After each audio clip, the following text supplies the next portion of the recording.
What's up, guys, and welcome to my channel, Painful Purpose. For those of you that know me, I am Miss Izzy, better known as Isabel, or Isabella, for those that have known me for a really long time. For those that do not follow me on IG, welcome. We are going to be discussing my journey with Christ and my daily affirmations, as well as things that feed me that I want to be able to feed others. But a lot of you, those that are new, don't or aren't. But those that are not new here, you're wondering how I got here, right? Like, I get asked a lot of questions on IG, how I started my spiritual journey and why I write every day, and just a whole bunch of questions. So to be honest, I have been MIA from social media for 116 days. I usually take a hiatus from social media from December 31st to January 31st, so a whole 30 days. But this year, things got a little interesting. So last year, I spent a lot of time honing in on my relationship with God. I took a travel assignment in Charlotte, North Carolina, and I was in Charlotte, North Carolina for about 8 months without my immediate family. So it was just really me. My children were being taken care of by their dad. And I just spent a lot of time getting to know who I was all over again. When you're put in a situation where you are by yourself and you don't have your normal friends and you don't have your normal everyday, you start to realize a lot of the things that you were doing just didn't make sense. On that note, if you have you need to go get your water, you need to go get your coffee, your tea, a snack, because baby, it's about to be story time, okay? We're gonna get right into this. So, me and God have been going through an internal war, right? Back on this 116-day hiatus. Me and God have been going through this battle because I went from being able to do a 30-day hiatus to now God is really talking to me, telling me that I need to spend more time with him, and he has some things that I have to say or that he wants me to say. And in order for that to happen, I really have to study. I really have to still get to know myself in the word, and I need to get to know myself in God. So my 30-day hiatus went to a 30-day hiatus to a 90-day hiatus. I was supposed to come back to social media on March 30th, and that's where things got a little bit like mind-blowing. So back in like March, I want to say March 8th, I was like studying and I was praying heavily, and it just came to me that God is like, it's time for you to share your message and how you got here. And I was like, no, that's not a thing. Like, I can't tell the world how I got here. Because let's be honest, me telling the world how I got here is just me being extremely vulnerable. And social media and the world is not kind to you when you are vulnerable. Right now, everyone is going through this, I don't want to say it's a phase, but everyone's going through this transition where they are really ready to enter their soft woman era. But to be honest, what does that look like? To be soft, you have to be vulnerable. Like, you have to take off your armor. Excuse me, what? Take off my armor? Like, nah, I've been strong and I've been doing this dolo for so long that take off my armor, I don't even know what that looks like. So I was going back and forth with God for a long time. Now, mind you, today is April 26th, and here I am doing it scared because I don't even know what I'm supposed to do with this. Like, I just know that God told me that I had to tell my story, so here I am. All right, so for those of you that know me, you know that I post every morning my biblical affirmations. For a long time, I was hopping on my IG stories, and I was giving y'all morning motivation, midday motivation, and all of that kind of came to a halt after December 31st, because God was like, I need you to spend more time with me. If you're really going to speak to the people and you're going to give them messages, then they need to make messages. It needs to be messages that are really going to pour into them. All right. So needless to say, after my hiatus, this feels very weird. Like, being here with you guys, showing my face again after a 100+ day hiatus, it just feels weird. But I say all of that to say, because I get a lot of questions about my spiritual journey, about my affirmations, you know, everything I post in the morning, I'm going to give y'all my backstory. So we're going to jump right into it. Get y'all coffee, get y'all water, because it's story time. I'm not ready, guys. But, so in 2016, is when I really started my spiritual journey. Like, I've always known God, right? Like, I've known God my whole entire life. I feel like I first got saved when I was 15 years old, but I didn't know what that meant or what that looked like. But I did give my life to Christ when I was 15 years old. So in 2016, me and my daughter's father, we went through a huge roadblock. Now, prior to us getting to this roadblock, we had already had all these trials and tribulations. It was just a lot of things that just did not make sense and were not working. But because we were both human and fleshly, we were just like fighting against the current. And everything that we tried just didn't work. And we were just like bumping heads, not getting along, not seeing eye to eye. Like, it was just a lot happening. And the roadblock was supposed to happen maybe years ago, but, you know, they always say, when you make a plan, God laughs. So, we hit a big roadblock, and at that point, in 2016, we were together for like 6 years already. So this wasn't like new, right? We were together for a really long time. The roadblock was that my daughter's father decided that he no longer wanted to be with me, and he wanted to be with another woman that lived in California. So he has said this to me. He has said, listen, I don't want to do this no more. I think that this is done. Now, mind you, no, he wasn't as upfront about it as I'm saying. Like, you know, most of the time you have to find something out, right? So yes, I found it out, and not in the best way. And it was devastating. Not only, you know, my partner for the last 6 years, also my fiance for the last 6 years, decides that he no longer wants to be with me. But what does that look like for me now? Because at this point, I have a almost 2-year-old daughter, and I have a 14-year-old son. So I have been in partnership with this man. I have been, you know, we have been in this household. We have been together doing everything together for the last 6 years. So now here I am trying to figure out all of my feelings.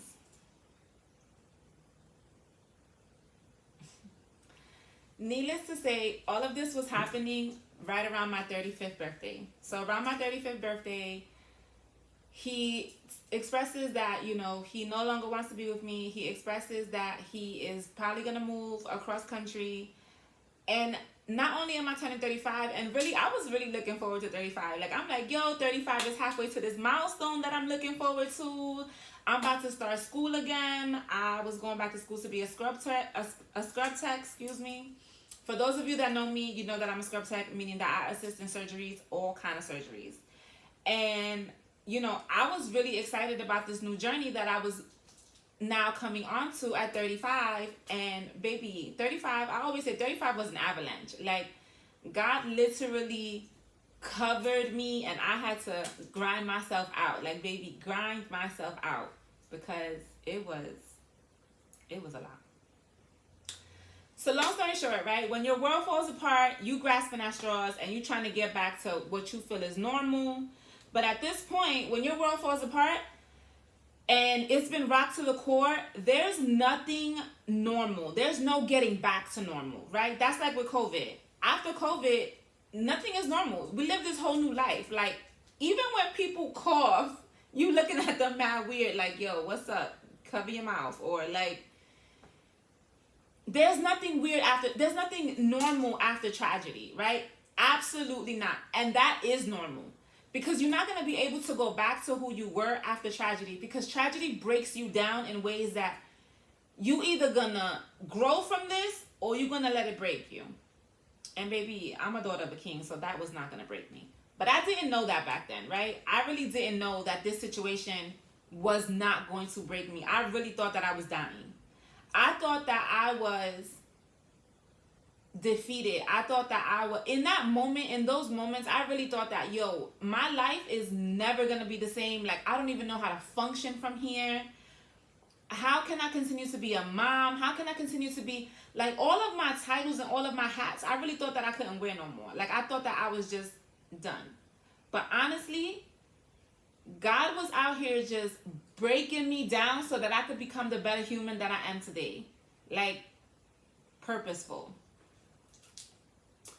So again, here I am on the verge of my 35th birthday, and I'm completely broken. My world is shattered. I'm back to being a single mother. I'm trying to excel at school, pay bills, recuperate who I thought I was supposed to be, because what I thought to be this groundbreaking milestone again was really the rebirth of my life. And I didn't know how to manage. Like, I didn't know what to do. So I started reading the Bible more. I started to cry out to God, because we already know when things is going wrong, the first person you run to is God. Now, that's okay, right? It is what it is. It's supposed to be that way. But in all reality, like, he don't want you to cry out to him just when something goes wrong. Like, I have a 20-year-old son. For those that don't know me, I have a 20-year-old son and an 8-year-old daughter. I have stepkids. I have adoptive children. So I have a total of like 5 kids in my realm that I am constantly giving advice to. They calling me, they need something. And every kid is different. And I love that, right? For instance, my 20-year-old is on his own journey. He's on his own healing journey. He's on his own spiritual journey. And I am immensely proud of him. But at this point in his life, I can't be the person who coddles him anymore, or who like rocks him and make sure that he's good. I have to be his consultant. Right? He has to willingly come to me and say, hey, mom, this is the decision I'm looking at making. How do you feel about that? Like, do you have any advice? XYZ. That's literally what God wants from us in our adult life. And I had to learn that the hard way, right? I had to learn that coming to God wasn't only in tragedy. He wants me to come to him every day. Like, sometimes I talk to God the way I'm talking to y'all right now. Like, hey, yo, God, this don't make no sense. Like, what's up? I feel like I'm doing XYZ and nothing is coming to pass. Then there's times where I really sit in stillness in halfway pitch dark room and just praise him and thank him for all that I have. So it just depends on your mood. But he don't care about your mood. Like, he cares that you are open and willing to come to him. I don't really care about my son's mood. Like, I tell my son all the time, it's not what you say, it's how you say it. You could say anything to me, right? Like, you could, yo, ma, XYZ happened. Okay, it's your tone. Know that you need to respect me because I'm still your mother. But you're an adult and a human being with feelings, and I'm here to listen to you. It's the same thing with God. Like, you don't come to God with the F-bombs, right? Like, you don't be like, hey, yo, I mean, there's days where that might be a thing. But in your normal conversation, you're not going to come to God with the F-bombs. So, needless to say, now in 2016, my world is shattered. And I'm trying to grasp at straws to figure out what I'm doing, how I'm going to survive. In 2017, things got even worse. Now, my daughter's father has actually flown away and has moved to California to be with this individual. And I'm dealing with head-on single motherhood. That was overwhelming for me. I did not know what to do. And I would get up every day and I started reading the Law of Attraction, not knowing that the Law of Attraction definitely correlates with the Bible, but that's for a whole different situation. But I started reading the Law of Attraction, and when I started reading the Law of Attraction, it just kept saying that in order for things to change in my life, I had to be grateful for what I already had. And honestly, although I was going through a lot, I was grateful for a lot of things. But my thing is that people fail to realize that you need, in order for you to evolve, you need to realize that everything you have is a gift. Everything you have is a gift. This cup for me to drink my water out of is a gift. The water in this cup is clean. It's a gift. The paper that I write on is a gift. The pen that I write with is a gift. Because there's people in life that don't have these things. There's people in life that are living with bare minimum and are still hopeful and grateful every day. So why I couldn't do that? Why I couldn't show God how grateful I was? And he was giving me a lot. I had 2 kids that loved me no matter what. I still have food in my fridge. I still had a roof over my head. What I had was a broken heart, or so I thought.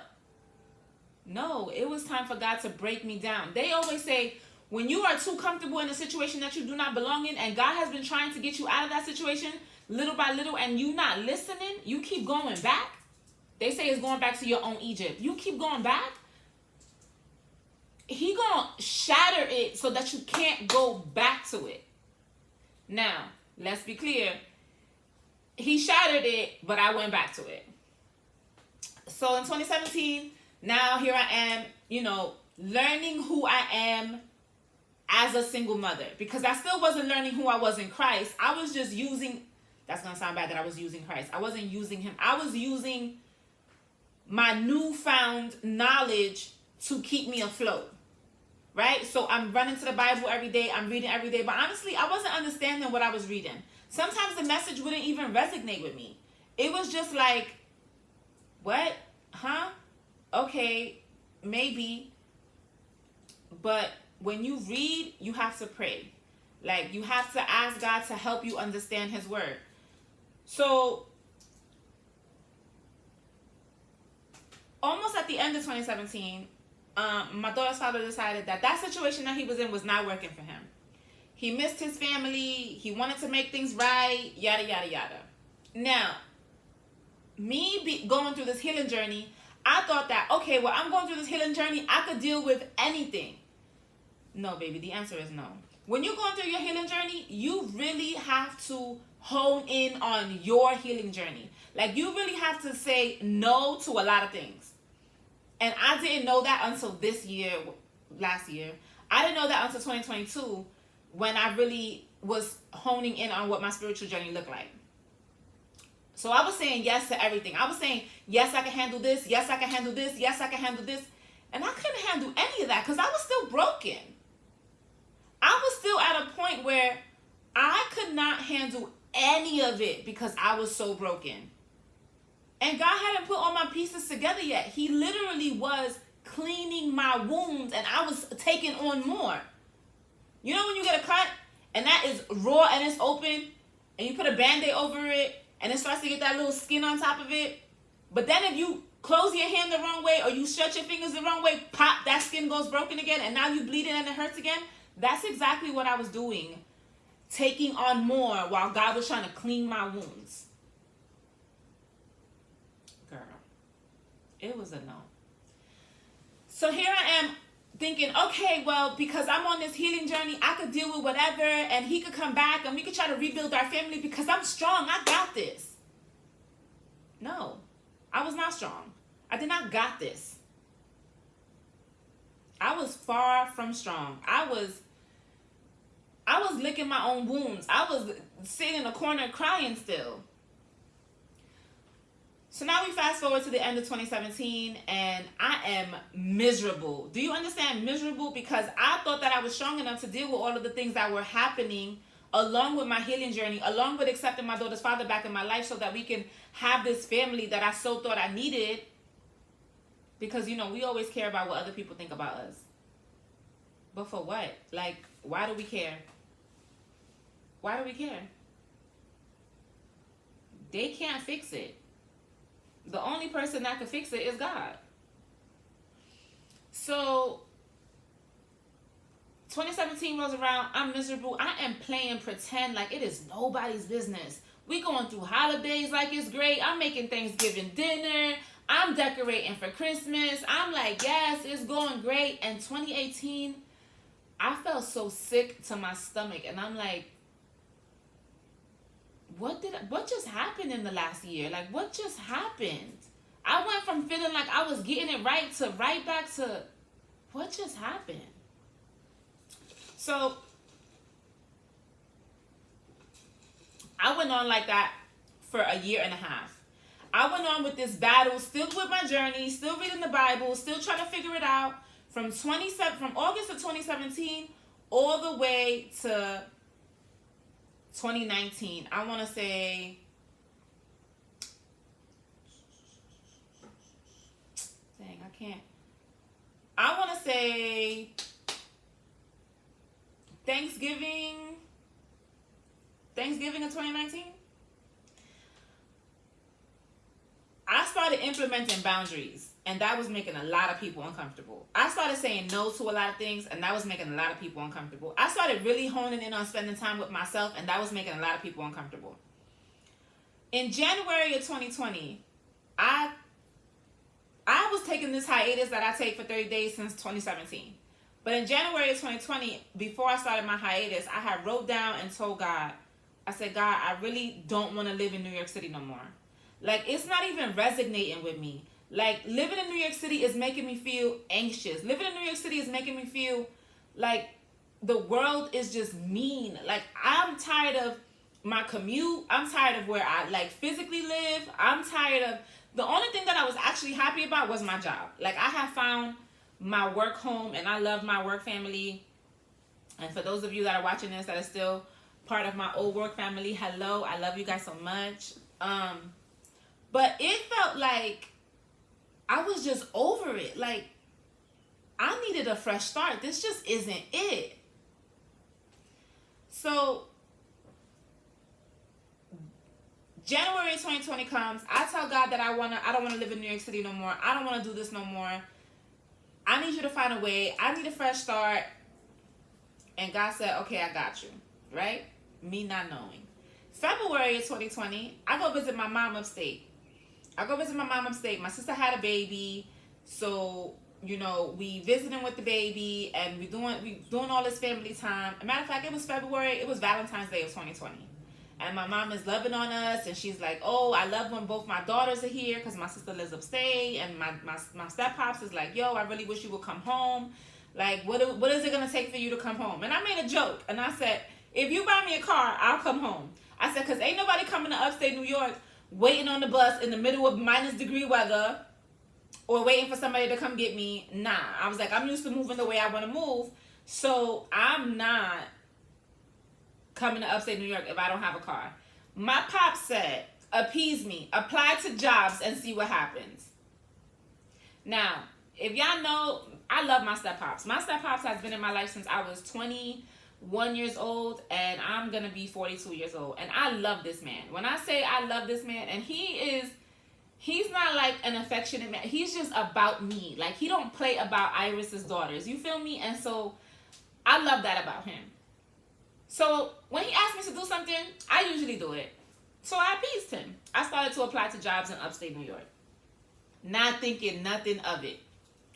So, you know, our little vacation is over, we come back, and my daughter's father is like, oh, were you serious about moving upstate or whatever? Because I heard you talking to your pops. And I'm like, well, you know, I'm not serious about it. I said, but yo, our lives here in New York are just over. Like, I just feel like we've outgrown this. I was like, we can't get right. We always bumping heads. I feel like we just need a fresh start. And he was like, nah, I don't really think that's a good idea. I don't want to move upstate, XYZ. But you know me, being the control freak that I was, right? Still working on it, but doing better. Being the control freak that I was, I'm like, yo, what you mean? Like, it'll be so great for us to get a fresh start. Da-da-da. He just kept fighting me. No, he don't want to. All right, whatever. I still applied to jobs because I told my dad that's what I was going to do. So I applied to a job the week that I came home. So I think I applied to a job like the third week in February. I applied to a job like the third week in February. And the next week, no, I applied to a job. Sorry, guys. You know, 2019 was a long time. 2020 was a long time ago. I applied to a job that week that I came back. So I was in upstate with my family February 14th, Valentine's Day weekend. I came back like on a Monday. I think like Tuesday, Wednesday, I started applying to jobs.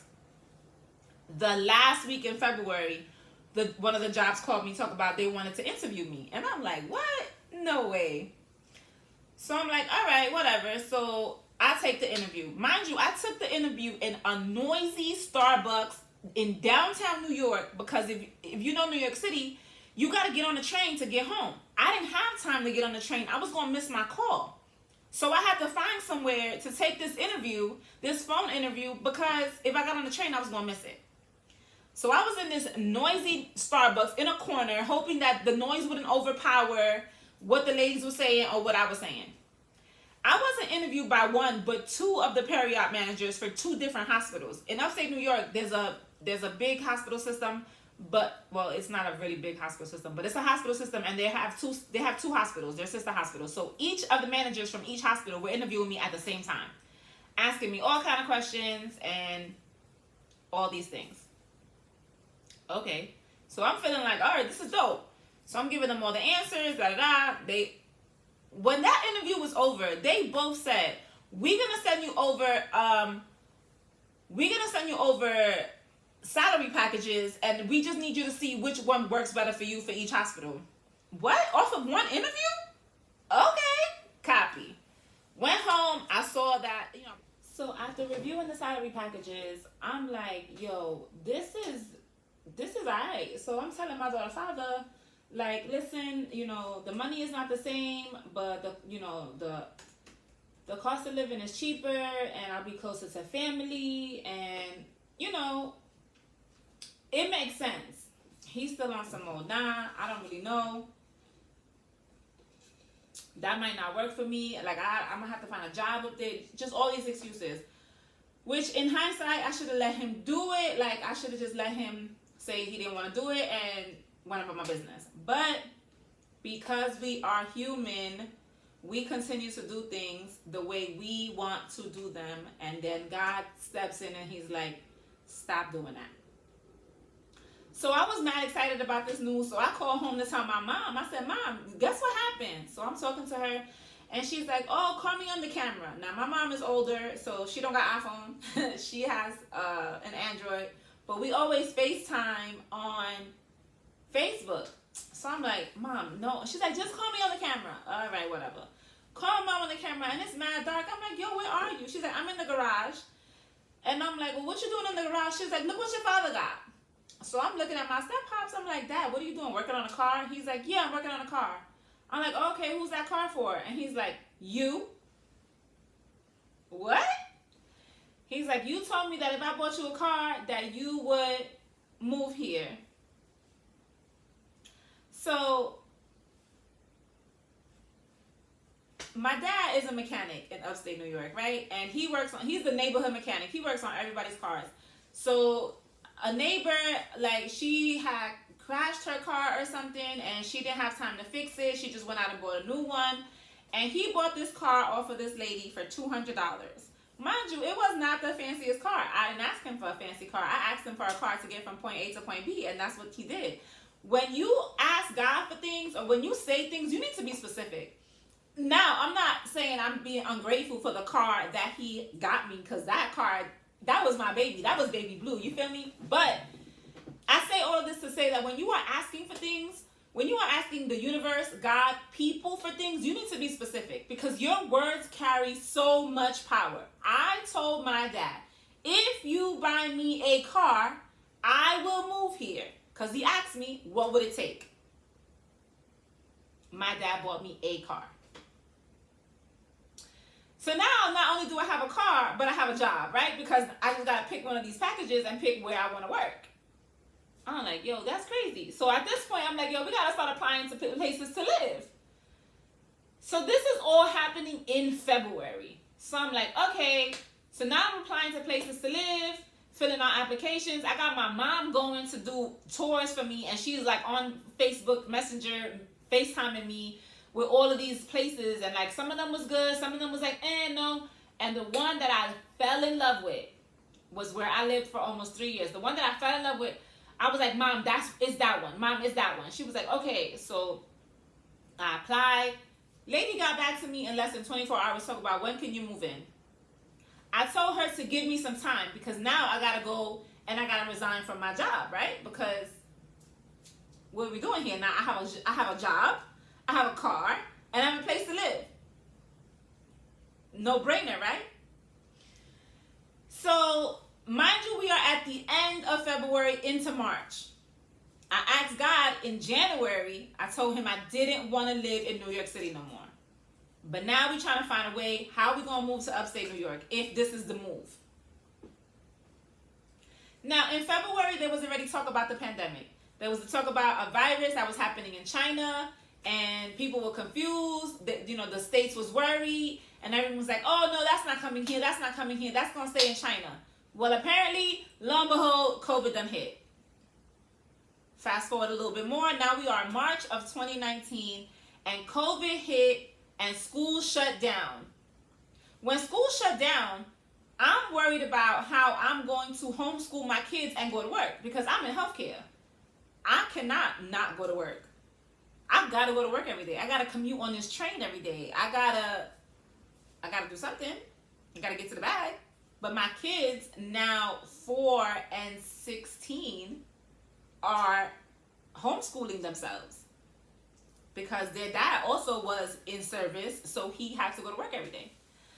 And I'm like, yo, this ain't it. Then they put me on an AB schedule where for a whole week I had to stay at the hospital.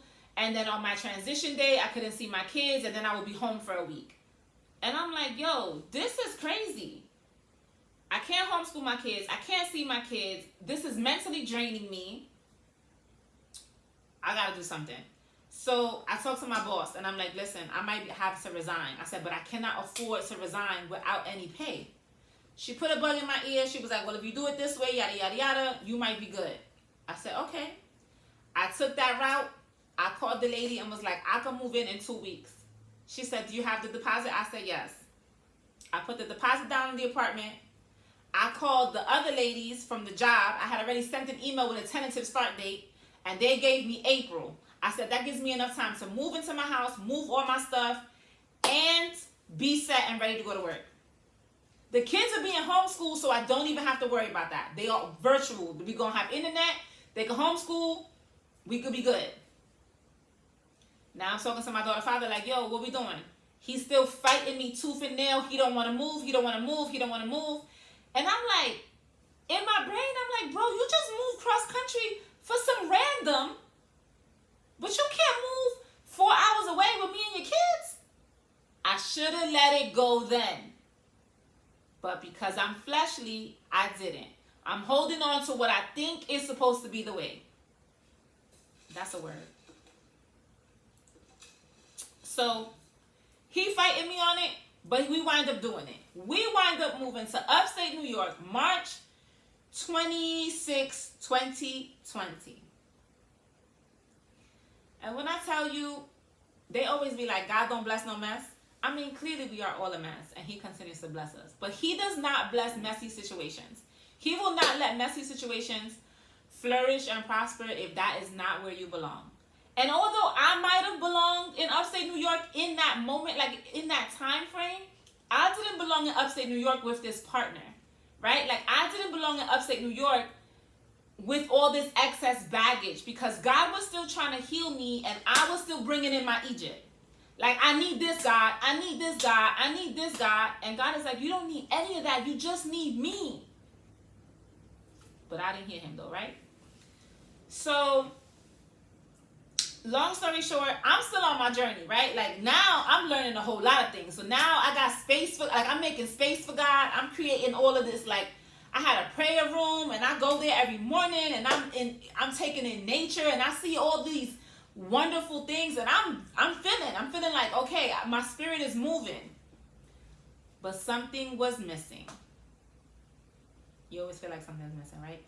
Something was missing, and I'm like, God, like I just wanna, and God is like, you not doing it the way I need you to do it. What you mean I'm not doing it the way I need you to do it? So fast forward, I'm working.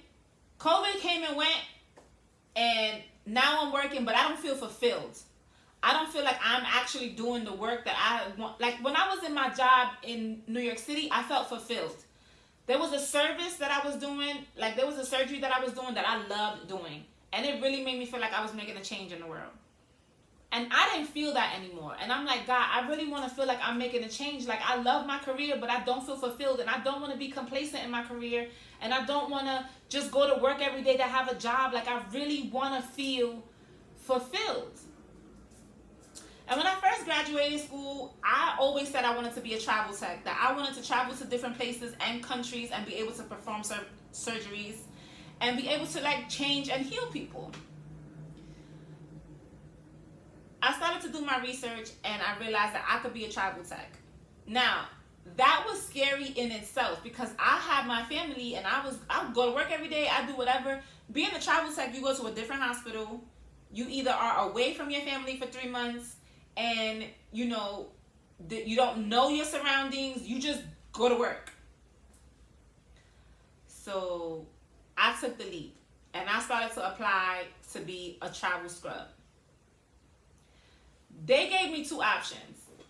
When I started being a travel scrub, I started local and I started going like places in New York that were like 50 miles, 100 miles, and I was doing it that way. When it was time to renew, I was like, yo, what would happen if I took a job far away?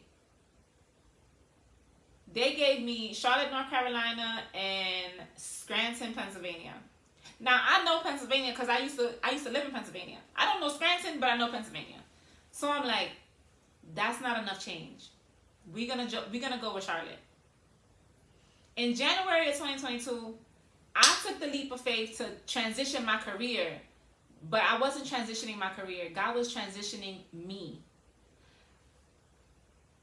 I found myself in solitude. Like, I found myself alone. And that was scary because I no longer had my family around me, immediate and like not immediate family. The people I worked with, I did not know them. It didn't feel familiar. Like, nothing was familiar. I was out of place. But God took me out of what I was comfortable in order for me to learn what I needed to learn. So I started really reading the Bible. I started doing different Bible studies. I started trying to figure out what it was saying. I was praying more. I was spending all this time with God and I was just nonstop. And I started to see myself change. I started to be nicer to people. I started to see the good in the world. And I'm like, yo, that feels weird. I was in Charlotte from January of 2022 all the way to August of 2022. When I went back home, I felt out of place.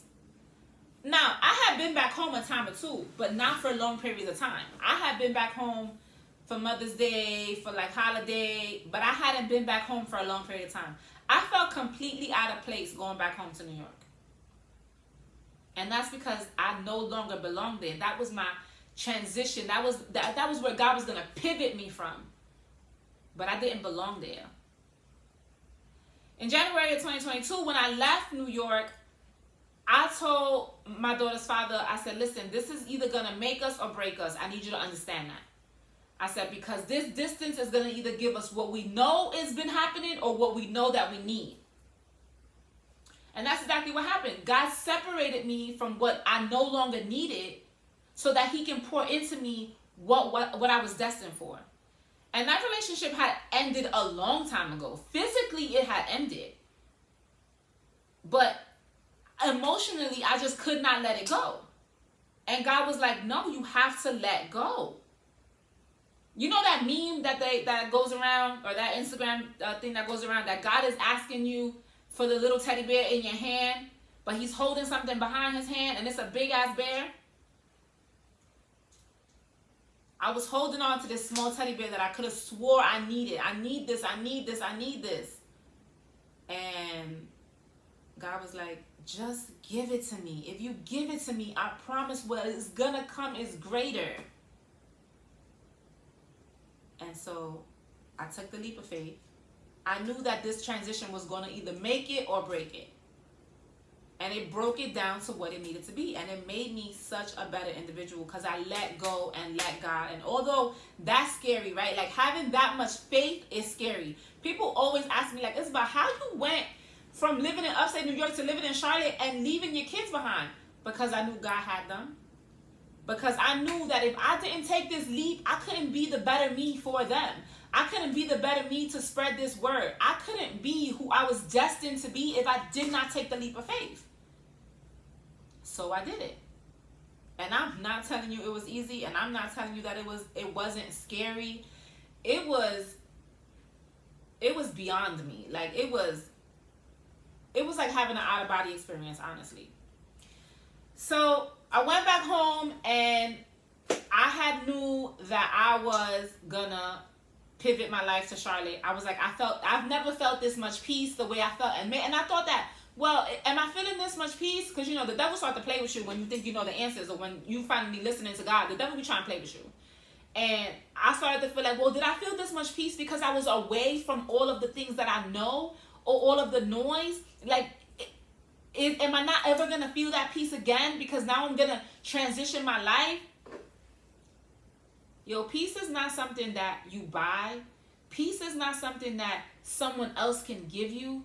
Literally, peace is a sense of knowing and being okay with what happens next. Because you are so whole within yourself that you just know, like, yo, no matter what happens, I'm going to be all right. So, now, fast forward, I'm writing more, I'm reading more, I'm understanding more, and it's just giving me all of this, like, I don't know, this euphoric feeling like, yo, I could really hear God. And that never happened in my whole entire journey. Like, since 2016, I really, like, I would see God, but I wouldn't hear God. And I was at a point where it was like, God, I really want to hear you. But I couldn't hear him because I wasn't sitting still long enough. I couldn't hear him because I wasn't seeking him. I couldn't hear him because it was too much going on. I really had to isolate myself. And God, when I moved here, that journey wasn't easy either. Like, anything worth having is not easy. Nothing worth having is easy. But I promise you, after you go through the fire, after you go through that test, baby, that testimony is great. Because when I tell people, like, the story in its entirety, how, like, I forgave my daughter's father and how I still had to deal with him, and how, like, I had to do a lot of things that people look at me like, how did you do that? Like, how humanly possible did you do that? And I tell people all the time, like, well, it was only God. Like, I can't physically see myself doing that as a human ever. Have you met Petty Mix Betty? Have you met me? Is one of my lines to say, have you met me? So, fast forward, here we are, April of 2023, and everyone's like, Isabel, well, what does it look like? What does your healing journey look like? How did you get there? Like, what were the steps? So I wrote a few things down about what it takes for you to actually sit and go through your healing journey, right? So, like, becoming the woman God desires me to be and managing my life.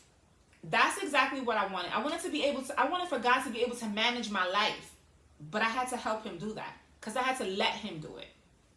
So you have to accept. The first thing is acceptance, right? So, like, acceptance, mindset. What did I say? I wrote it down, guys. I was taking notes, and I'll be all over the place sometimes.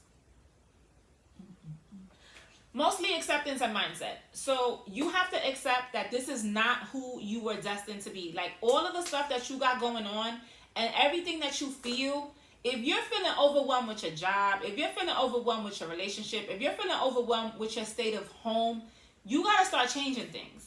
They say that 21 days of something straight becomes habit. And that is so true. 30 days of something straight consistently.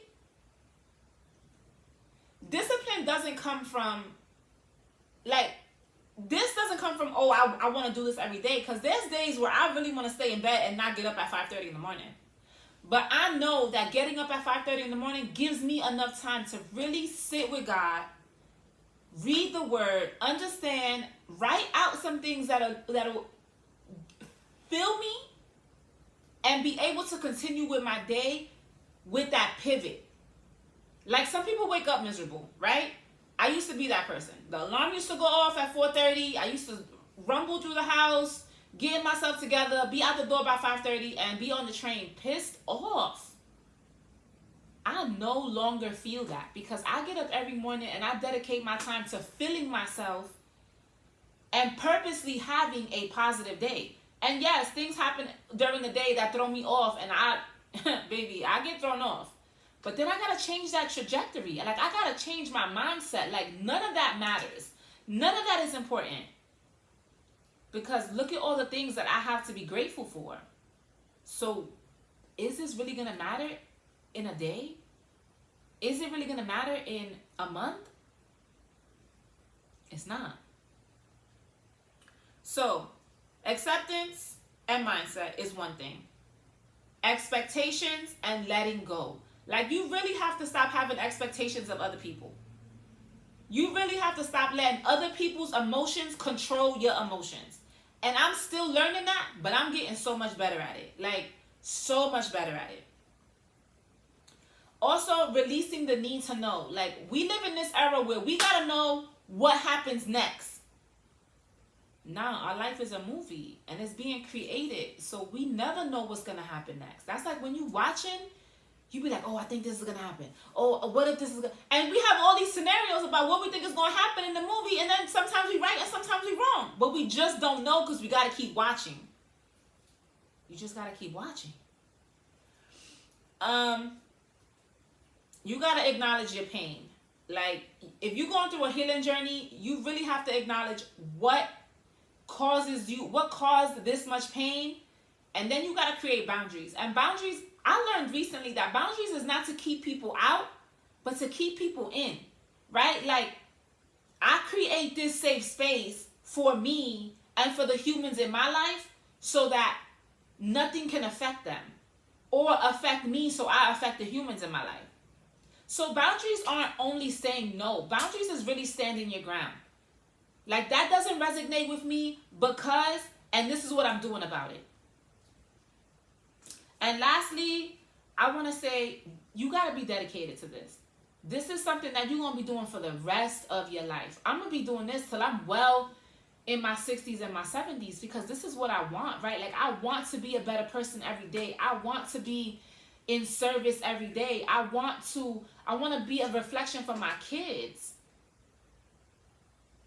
So in order for that to happen, I got to be dedicated. I got to do this every day. I got to fill myself up every day.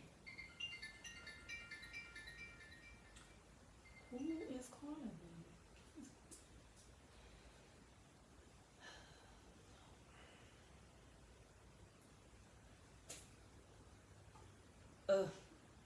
So, long story short, what we gonna do here on my podcast, right? After I done gave y'all my whole backstory, what we gonna do here on my podcast? We are going to, every morning, I'm gonna read out to you why today is great. We're gonna talk about intentions for the day. We're gonna talk about what we're grateful for. We're gonna release some things. And we are going to have a quote that's gonna light our way, right? If you follow me on social media, on Instagram, I recently started Reels with all of those things. But then we're really going to get into our daily affirmations, and then we're going to jump into a topic. I feel like because you guys have so many questions about this healing journey, we're going to break down the 5 topics, right? We're going to break down the acceptance. We're going to break down the expectation and letting go. We're going to break down the release of the need to know. We're going to break down pain and how you can use that for your purpose and acknowledge it. And we're going to break down boundaries. And we're going to do this every week. And every week we're going to get together. We're going to have a conversation. And however God feel like I need to be talking to y'all, that's what I'm going to do. So if y'all ready to go on this healing journey with me, then baby, come on, let's do it. Again, my name is Miss Izzy. And I'm here to serve you. I'm here to make sure that you can be able to heal in your own way, whatever that looks like. I'm here to help on your healing journey. And if you got questions, comments, you need me to pray for you, leave them down below. And I'll see you guys next week. Talk to you later.